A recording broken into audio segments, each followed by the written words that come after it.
বোকাখাত সমজিল্লাৰ ডিফলু চাহ বাগিচাত অৱস্থিত 1930 চনত স্থাপিত হোৱা এখন ওলোমা দলং।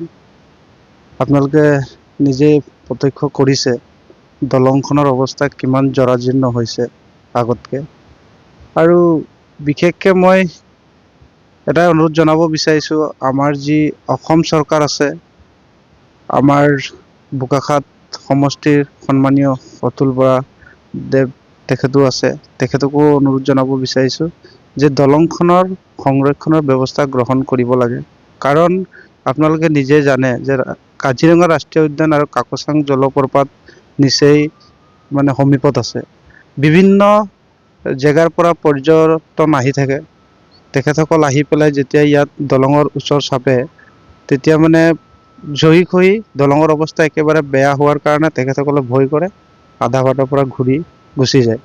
গতিকে অসম চৰকাৰ তথা আমাৰ অসমৰ মুখ্যমন্ত্ৰী ডক্টৰ হিমন্ত বিশ্ব শৰ্মা ডাঙৰীয়াই পদক্ষেপ গ্ৰহণ কৰিব বুলি আমি আশাবাদী, আৰু ভৱিষ্যতে সংৰক্ষণ কৰক, দলংখন জীয়াই ৰাখক, আমাৰ এয়াই কামনা। হয়, আগত এতিয়া নতুন এখন দলং হৈছে যদিও পূৰ্বৰ পৰা মানুহবিলাকে এই দলঙে দিয়ে অহা যোৱা কৰিছিলে। এইখন দলঙে একমাত্ৰ অহা যোৱাৰ একমাত্ৰ দলং আছিলে। এতিয়া বৰ্তমান কি হৈছে, স্কুলীয়া ল'ৰা ছোৱালীকে ধৰি কামত অহা যোৱা যিসকল আমাৰ কৰ্মচাৰী, তেখেতসকল অহা যোৱা কৰি থাকে। য'ত ত'ত গাঁত হৈ থকাৰ কাৰণে এতিয়া বিপদত পৰিব লগা হৈছে। কেতিয়াবা ডাঙৰ ঘটনা হোৱাৰ সম্ভাৱনা আছে।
আপুনি বিচৰা বাতৰি পাব কেৱল নিউজ 18 এপত।